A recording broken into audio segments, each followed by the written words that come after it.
India മറ്റൊരു യുദ്ധത്തിന് തയ്യാറെടുക്കുകയാണോ? Pakistan president Sardari വലിയ പ്രസ്താവനയാണ് നടത്തിയിരിക്കുന്നത്. ഇന്ത്യ മറ്റൊരു ആക്രമണത്തിന് തയ്യാറെടുക്കുകയാണ് എന്നാണ് സർദാരി ഇപ്പോൾ പറഞ്ഞിരിക്കുന്നത്. എന്താണ് ഈ വിഷയം? അതായത് പാകിസ്ഥാൻ പ്രസിഡന്റ് ആസിഫ് അലി സർദാരി തിങ്കളാഴ്ച നടത്തിയ പ്രസ്താവന ഇരു രാജ്യങ്ങളുടെയും രാഷ്ട്രീയ ഇടനാഴികളെ പിടിച്ചു കുലുക്കിയിരിക്കുകയാണ്. ഇന്ത്യ മറ്റൊരു യുദ്ധത്തിന് തയ്യാറെടുക്കുകയാണെന്നാണ് അദ്ദേഹം നേരിട്ട് ആരോപിക്കുന്നത്. ന്യൂഡൽഹി പിന്മാറാനും ഉഭയകക്ഷി ചർച്ചകളിലേക്ക് മടങ്ങാനും അഭ്യർത്ഥിച്ചിട്ടുണ്ട്.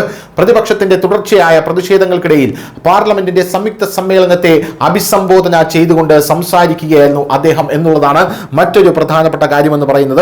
അതേസമയം ഇന്ത്യ മറ്റൊരു യുദ്ധത്തിന് തയ്യാറെടുക്കുന്നു എന്നുള്ള അദ്ദേഹത്തിന്റെ ഈ ഒരു പ്രസ്താവന വലിയ കോളിളക്കമാണ് പാകിസ്ഥാനിൽ സൃഷ്ടിച്ചിരിക്കുന്നത് എന്നുള്ള കാര്യത്തിൽ യാതൊരുവിധ സംശയവുമില്ല.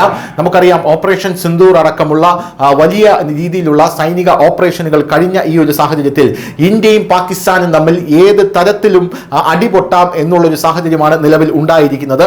അങ്ങനെ ഉണ്ടായിരിക്കുന്ന ഈ ഒരു സാഹചര്യത്തിൽ ഇന്ത്യ മറ്റൊരു യുദ്ധത്തിന് തയ്യാറെടുക്കുന്നു എന്ന് പാകിസ്ഥാന്റെ പ്രസിഡന്റ് തന്നെ പറയുമ്പോൾ അത് വലിയ രീതിയിൽ കോളിളക്കം സൃഷ്ടിക്കും എന്നുള്ള കാര്യത്തിൽ യാതൊരുവിധ സംശയവുമില്ല. പ്രതിപക്ഷത്തിന്റെ തുടർച്ചയായ പ്രതിഷേധങ്ങൾക്കിടയിൽ പാർലമെന്റിന്റെ സംയുക്ത സമ്മേളനത്തെ അഭിസംബോധന ചെയ്തുകൊണ്ടാണ് പ്രസിഡന്റ് ഇങ്ങനെ പറഞ്ഞത്. ഇന്ത്യൻ നേതാക്കൾ മറ്റൊരു യുദ്ധത്തിന് തയ്യാറെടുക്കുന്നു. പ്രാദേശിക സമാധാനത്തിന്റെ ആജീവനാന്ത വക്താവ് എന്ന നിലയിൽ ഞാനിത് ശുപാർശ ചെയ്യില്ല. ഇസ്ലാമാബാദ് ചർച്ചയ്ക്ക് തയ്യാറാണ് എന്ന് അദ്ദേഹം കൂട്ടിച്ചേർത്തിരിക്കുകയാണ്.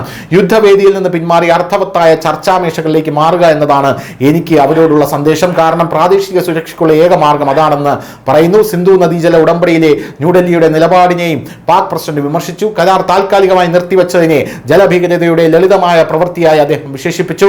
രാഷ്ട്രീയ നേട്ടങ്ങൾക്കായി മോദിയുടെ നേതൃത്വത്തിലുള്ള സർക്കാർ ജലപ്രവാഹത്തെ ആയുധമാക്കുകയാണ് എന്നാണ് ഇപ്പോൾ അയാൾ ആരോപിച്ചിരിക്കുന്നത്.